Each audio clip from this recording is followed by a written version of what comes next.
My dear friends, today we will study about the operating system and its features.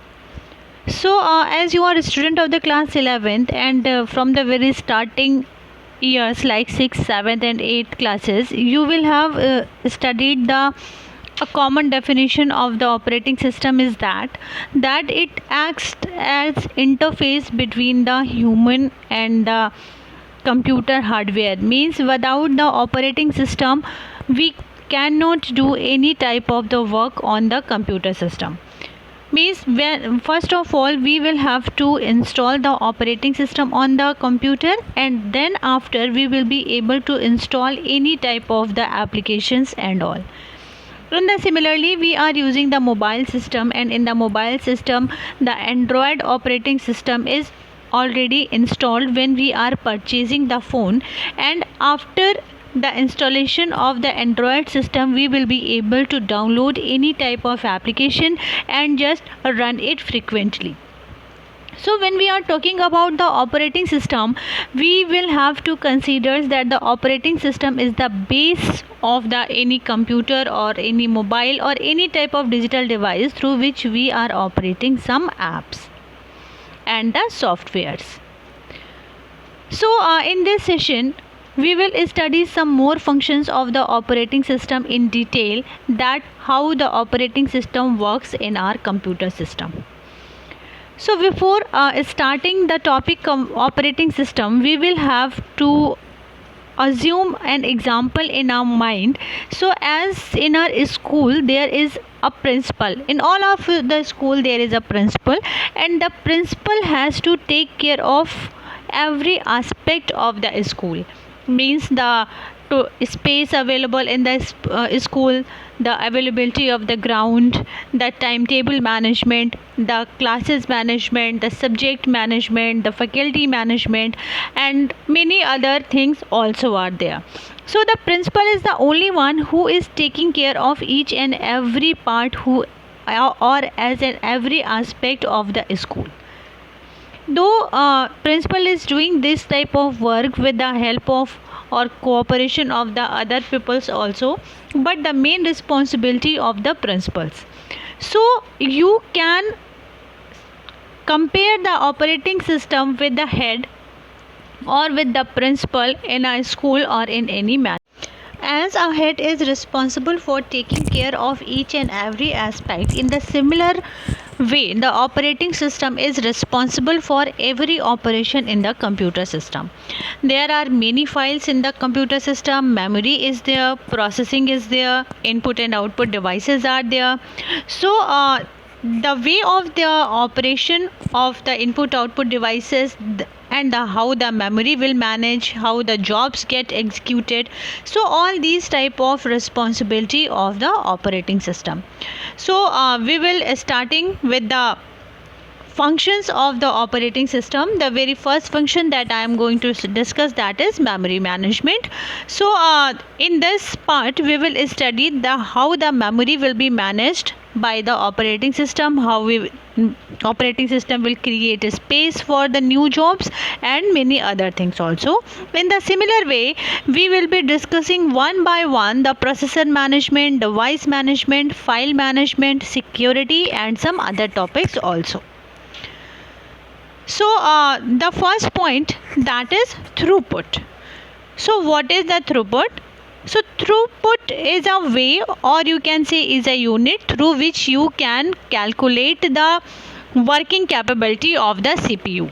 The formula of the throughput is that the number of jobs completed by time taken, or you can say it like this: in a unit time, the how many jobs has been completed by the CPU is called the throughput.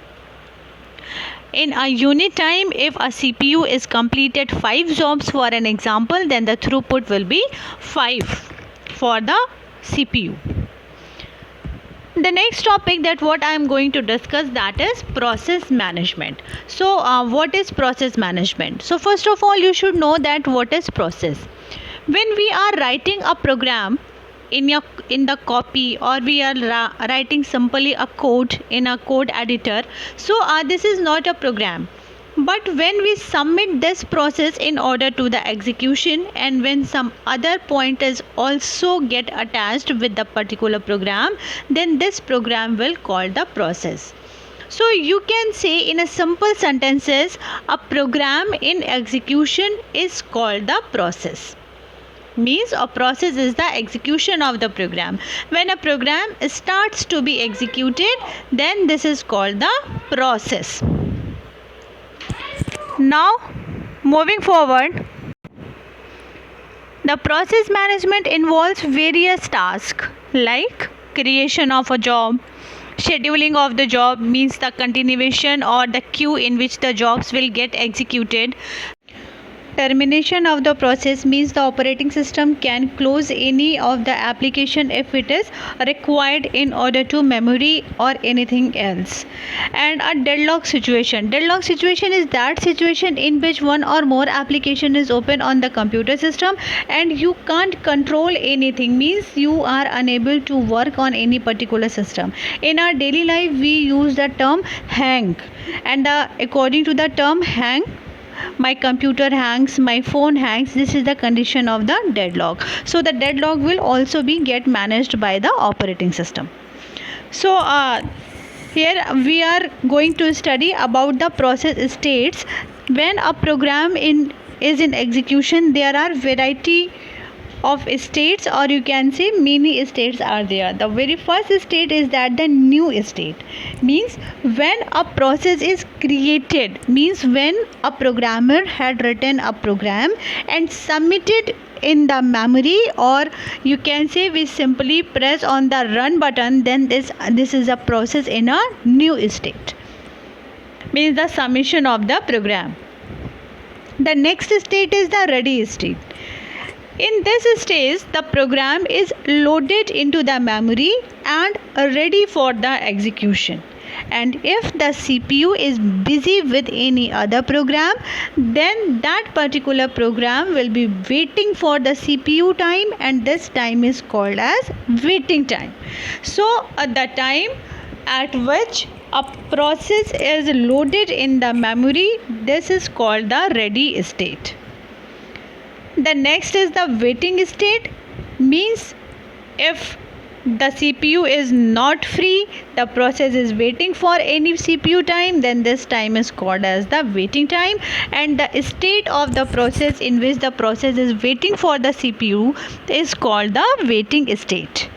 The next is the executing state. This is the simple definition. When a process is executing with the CPU, then this type of the state, or this time the state of the process is called the executing state. The next is suspended, means if a particular job is ready for the execution but not being placed in the ready queue or not in placed by the memory because of variety of reasons are there, so this type of state is called the suspended state. And the last stage is the terminated state. Terminated state is that state in which the process is terminated. There are two types of the termination. The one termination is that when the execution of the job has been completed, or there are some other reasons because of that the operating system can decide to terminate the job. So this is the figure in which you can see that how a process can move from states.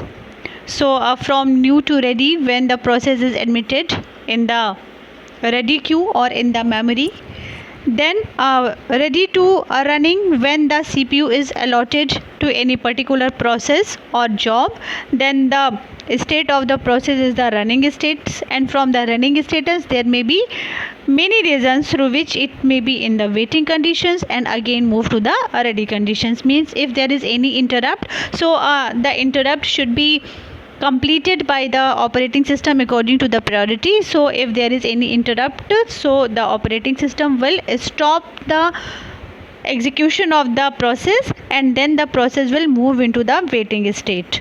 Or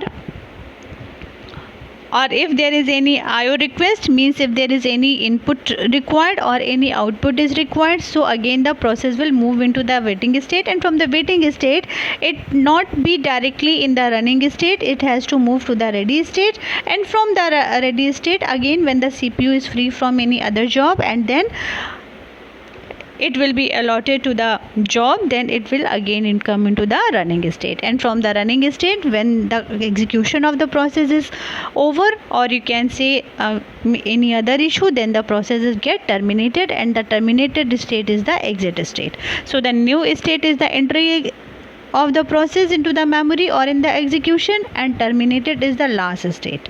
So this is the states of the process, and this is an important topic of the operating system. The next is PCB, that is process control block. Means how a operating system can keep track of the processes.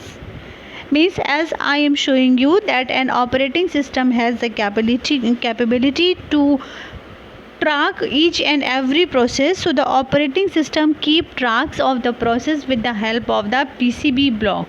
So a PCB block is different for every process, means every process has a PCB block, and in this PCB block or the process control block there is complete information about the process. So here few information about the processes is given, we will see it one by one. So the first is the process state. So as I told you various states in the previous session, in the PCB means the process control block, the state of the process is recorded or noted. Each and every time when the state of the process will get changed, the data according to the state will also change in the PCB. The next is the program counter.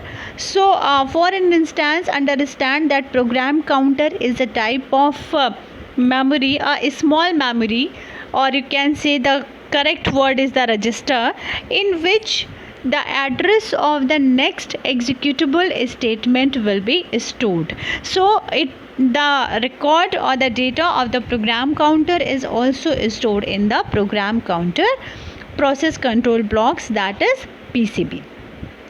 The next is the CPU registers. So the CPU registers we had discussed in our first lecture in the computer overview chapter. These are the smallest memory devices, or you can say memory units, which are enclosed with the CPU, and it stores the data that is actually for the calculation point of view. So the CPU registers hold some data, so the status of the CPU registers is also stored in the PCB. The next is CPU scheduling information.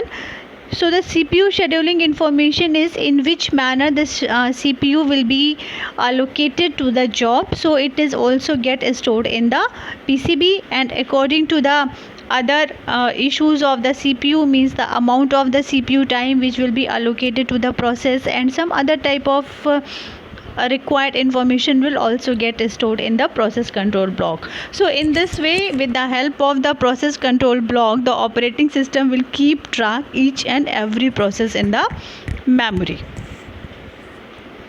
So there are some more information is given, like memory management information, means when a program is in execution mode, the memory will be used by the program, and the information of the memory, that how much memory will be used, the base limit, registers, the segment table, the page table will also is stored in the PCB. So this is a diagram of the PCB in which there are few information that what you have studied in the explanation part is given here.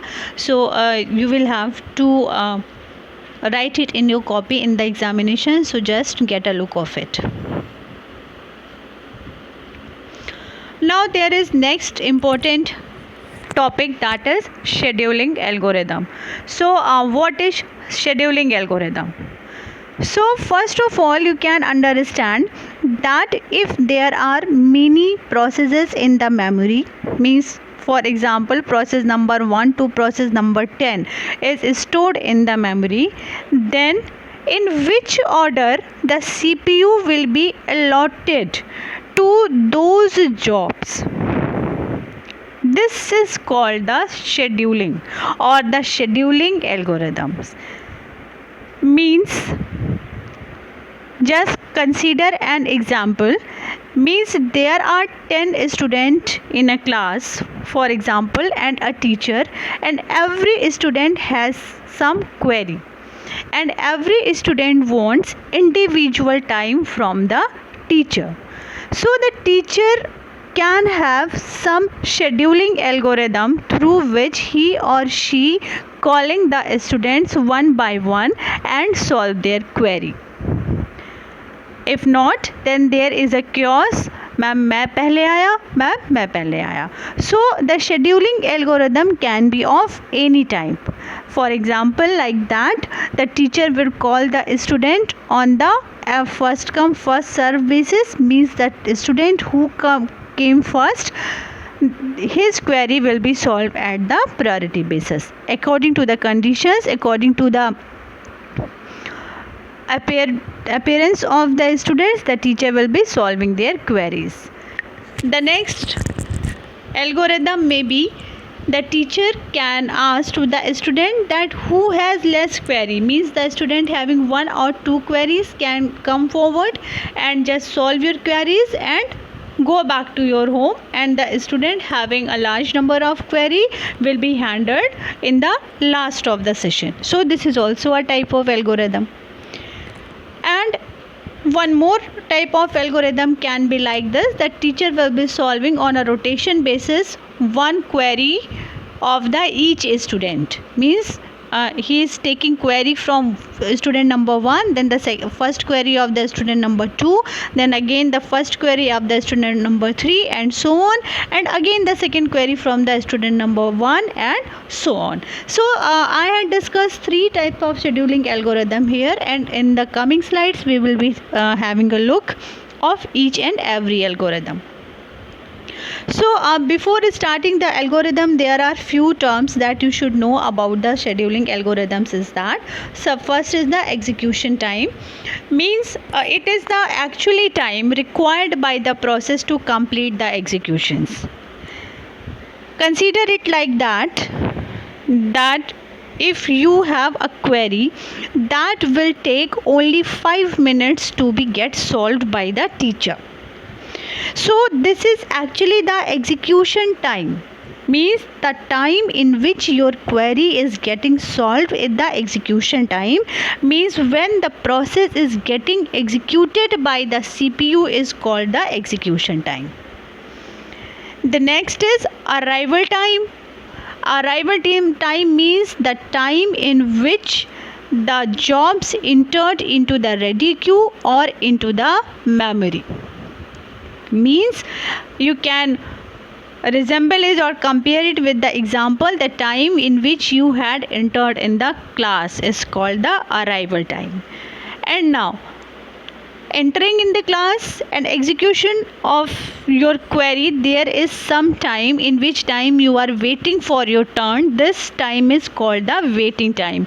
The waiting time is similar with the jobs also. When the jobs entered in the memory once and waiting for the CPU to be get executed, then this time is called the waiting time. And the finish time is that time when the process get executed by the CPU and exit from the system. So the next term is job. So job is a type of program that what we are going to execute, or you can say also this is a type of process. You can say it process also. And the CPU burst cycle is that I had told you earlier. This is a cycle. Means for example, there is some input is required. So this is a cycle between the CPU and IO devices. So this cycle is known as the CPU IO burst cycle. So here the types of algorithms are the given. The first is FCFS, second is SJF, means shortest job first, and the third is the round robin scheduling. we will be study each and every scheduling types one by one. So the very first time I am going to discuss, that is first come first serve. So this is the easiest and the simplest way of the scheduling. So in this type of scheduling, the process which enters in the ready queue or which requests the CPU gets the CPU allocation first, means according to the arrival time in the memory, the job which arrives first will get the CPU first. So when we are comparing it with a classroom scenario, you can consider it like that: the student who enters first in the classroom will be the first student whose queries will be solved by the teacher. So this is according to the first come first serve basis. Okay, so the next is shortest job first. In this type of scheduling algorithm, the job who has the less execution time, means the job, a small job can get the CPU first, means the process with the shortest execution time with the selection for the execution next.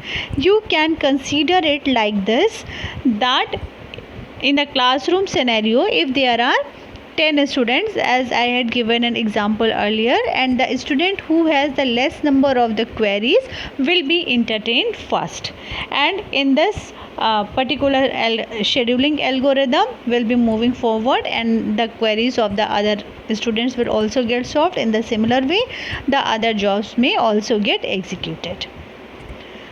This scheduling method can be preemptive or non-preemptive. Preemptive means that the operating system is authorized in order to take the CPU from the job. If this type of scheduling algorithm is there, then this type of algorithm is called the preemptive algorithms. And if the operating system is not allowed to take the CPU from the job, then this type of algorithm is called the non-preemptive algorithms. So the next is round robin, means it is the oldest simplest scheduling algorithm, and this is the simple round robin principle, means the CPU time is get distributed equally among all the jobs that are present in the ready queue. In the classroom scenario, you can understand like this, that teacher is giving 5-minute times to each student in a round robin manner. The first 5 minutes to the first student, the next 5 minutes to the next student, the next 5 minutes to the next student, and in the similar way. So the teacher is distributing the equal time to each and every student. In the similar way, when we are talking about the scheduling algorithms, when we are talking about the execution, we can say the CPU will be allotted to every students according every jobs. In the operating system, there are jobs. The CPU is allotted to every jobs at the equal time, means in the round robin manner. The next is topic is the memory management. So the management of the memory is also one of the important job of the operating systems. In this type of memory, the operating system handles and manages the primary memory, and it moves process back and forth between the main memory and the hard disk during the executions. And in order to manage the memory in the better conditions, the operating systems keep tracks of the each and every memory locations, either it is occupied or not.